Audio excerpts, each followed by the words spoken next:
another video of the Yoga of Life. So I kind of picked an interesting topic today, which is love a choice or is love a feeling?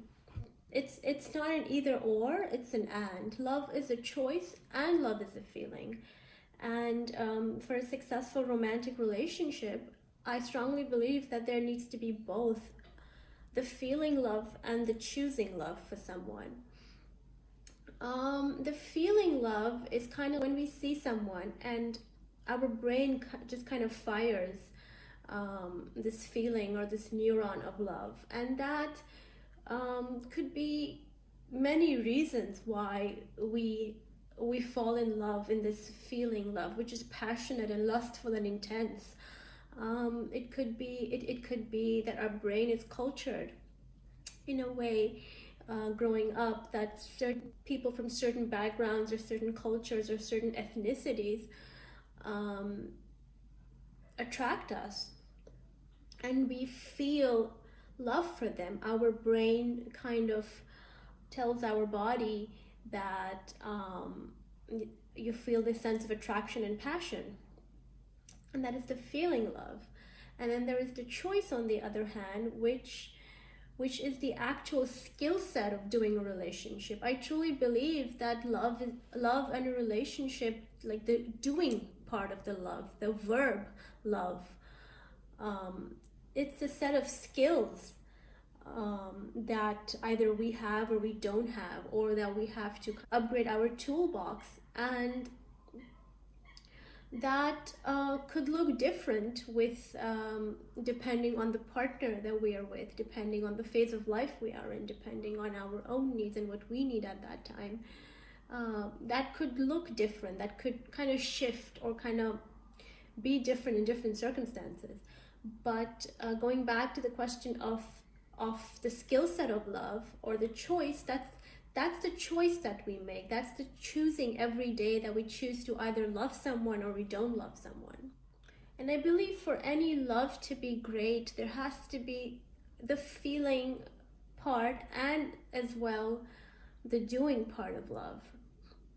Now, it could be that in the daily, everyday grind of life, we are with our partners, but just life happens and we don't either feel it, or that feeling has kind of just been buried somewhere deep inside us. So there are ways that we can bring that feeling back to the surface. One thing I'd like to touch on here is that for many of us, and it's also this is also something I personally experienced, is that after a divorce, especially if we were with our exes for a long time, so after a long breakup of a long-term relationship or a marriage, our ideas of love kind of are shifting and are in flux. So what this means is that we can either fall in love. Our brain tells us that this is love the next time with someone who looks exactly like our partners, or with someone who is completely opposite in looks like our partners. Is that the feeling part of my love was always very much connected to my definitions of love growing up, to my definitions of love with my ex. And when I got divorced, there was a sense of disillusionment of what love meant, but that was kind of a rational way. I was rationalizing what love was and how the definitions of love were changing. But the feeling part of my brain was still feeling love for people who kind of met the same definitions that I saw growing up and I saw with my ex. And what would happen is every time I would get to know someone, it would be this intense feeling of love that I would think is love. But then a couple months later, there would be a sense of, oh my God, I kind of picked the same person again. And I had to really kind of look into myself and really see what it was that was not clicking every time. And I realized neurons were kind of firing in such a way that I felt love for the same kind of people I felt with growing up and with my ex. But my life situation and my meaning maps had changed so much that that version of love just didn't fit in the life that I was doing. My values and my meaning maps, my lifestyle kind of shifted. The things that I wanted from a partner shifted. The things that I was willing to give had shifted. But my feeling brain was still stuck in old patterns of love, and it was kind of picking out the same kind of men that were matching my past definitions of love based on what I grew up with. So what happened was there was a disconnect, and that disconnect became apparent after a couple weeks or a month or so, in the form of disillusionment and in a form of a lack of flow, and that was because that kind of love didn't match where I was in life and where I want to go in life and where I am at the moment. It just didn't align. So I realized that my feeling brain needs to, well, not needs to, because I can't tell my brain, hey, I need to love someone else, or I need to love someone that doesn't look like the people that I loved before. But what I realized over time, that my feeling brain's feelings, like my neural patterns, have to change.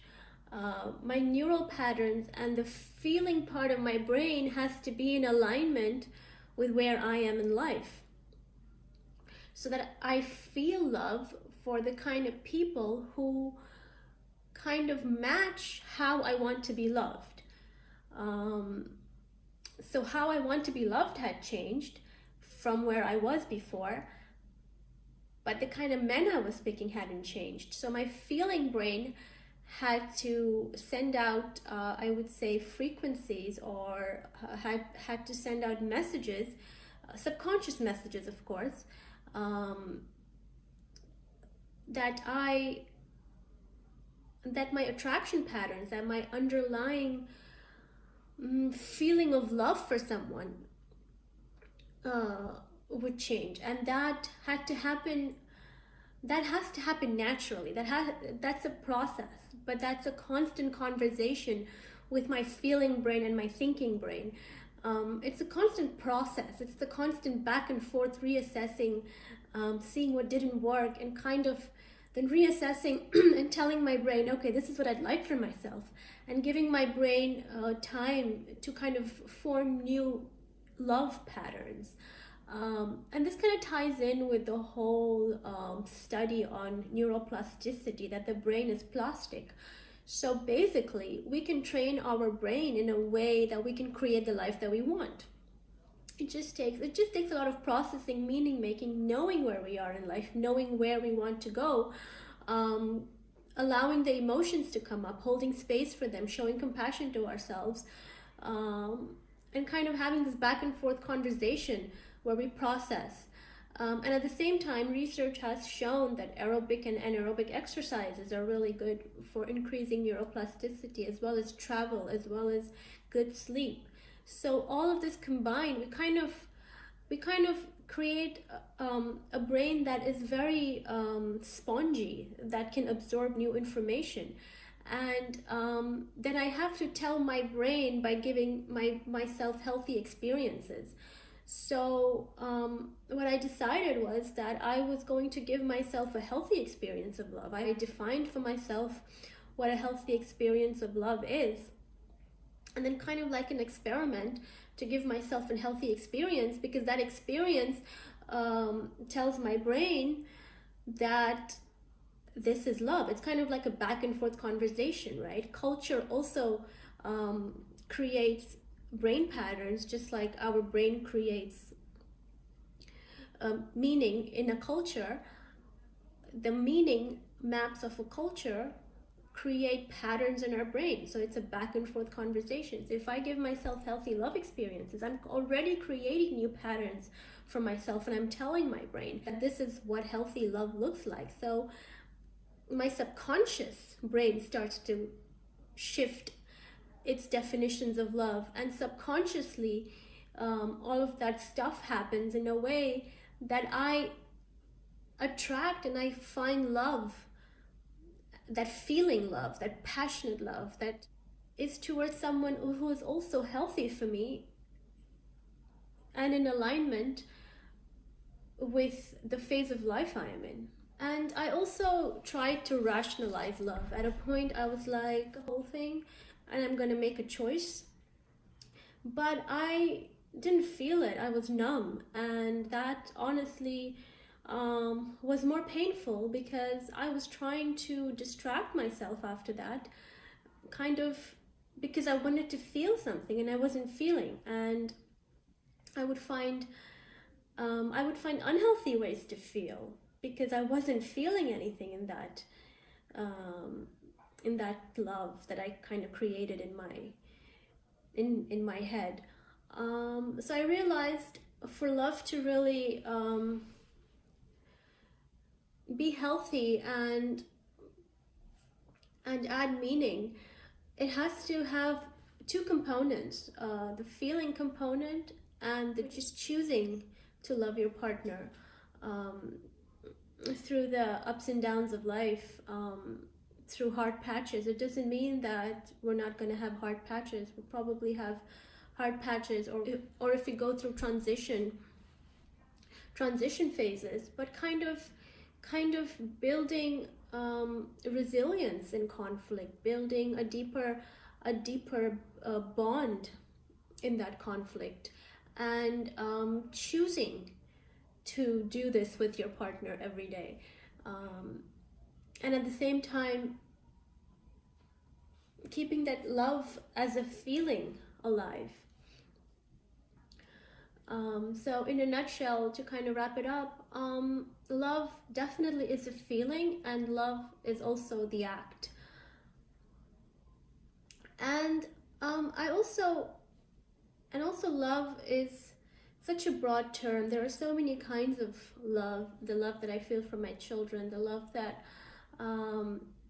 someone might feel for their partner, or love for friends, love for family, love for parents, and love as a broad concept is a choice, definitely, that you choose to accept the other person in the totality of who they are, and at the same time have boundaries, so that you're also protecting yourself, because all love is a reflection of the love that we have for ourselves.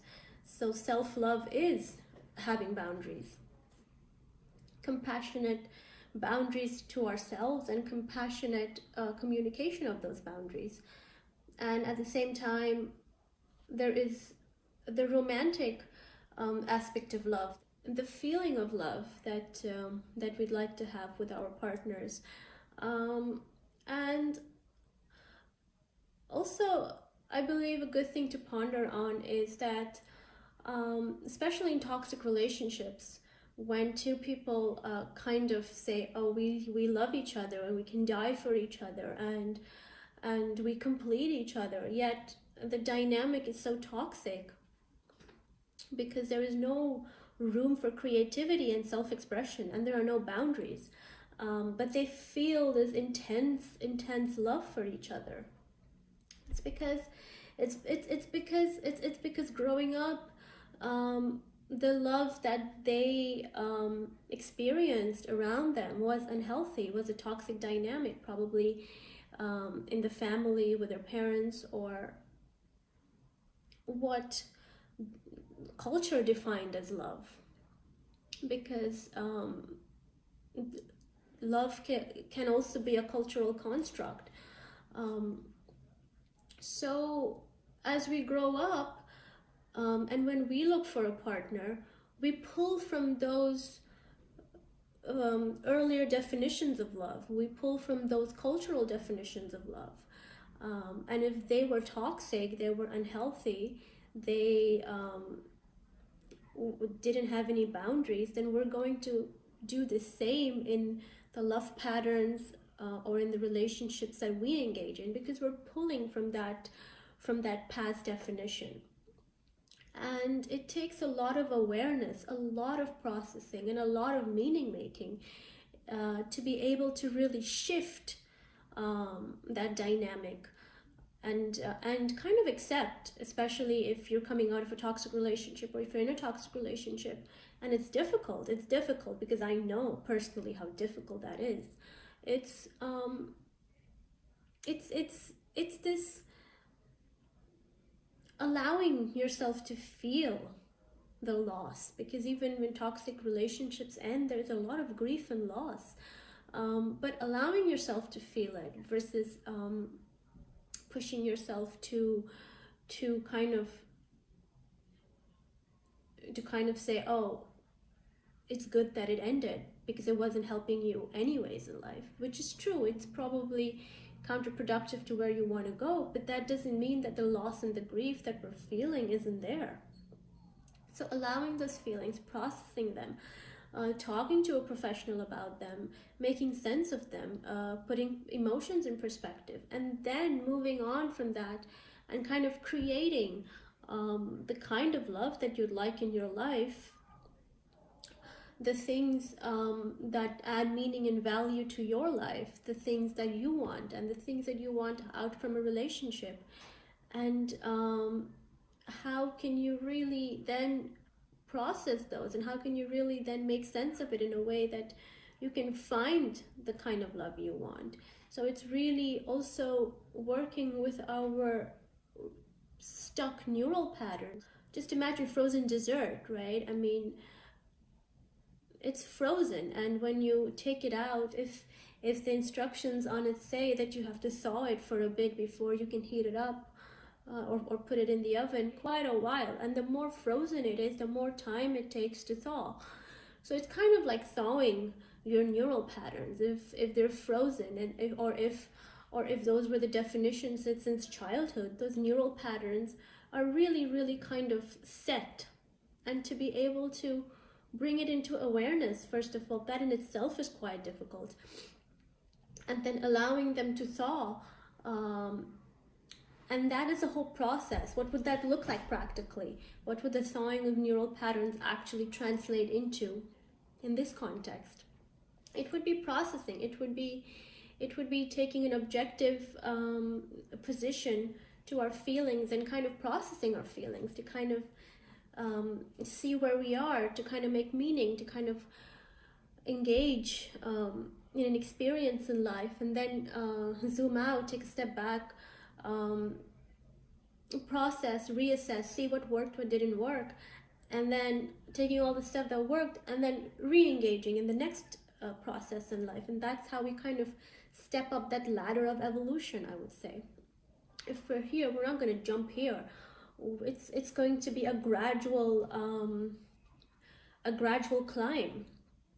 So kind of translating that to our feelings of love, if we've only experienced toxic relationships, we don't know what a healthy relationship looks like, but we can start with climbing that ladder gradually, and gradually increasing the standards of love that we set for ourselves. And as I said, and constantly at every level processing, at every level making sense of what happened, of reassessing the experiences, and then going back with a higher standard of love, and going back with a better understanding of what we want, so we can go with a better understanding of where we are and what it is that we're looking for from this relationship. And that way build meaning up until we kind of climb our ladder. And also, it's also a top-down and a bottom-up approach, I would say. So the bottom-up approach, by the bottom-up approach, I mean this ladder that we're climbing slowly. and making sense of our feelings, our emotions, our experiences. And the top-down approach, our brain as well processes what goes on. So that is what the thawing would look like, because our brain is also making sense of the different experiences, and then slowly our feelings of love kind of change. So is love a feeling or is love a choice? Love is a feeling and a choice. And the doing part of love is a skill set. It's a skill set that we can constantly build on. We can constantly better. And the feeling part of love as well is a constant reassessment of where we are, what kind of love that we want, and a constant back and forth conversation with our neural patterns, our rational mind, and our feeling part of ourselves. So yes, love definitely is a choice and a feeling. Don't forget to like and subscribe to be kept updated on new videos. And if you have any comments or thoughts on the topic, then please leave a message in the comments.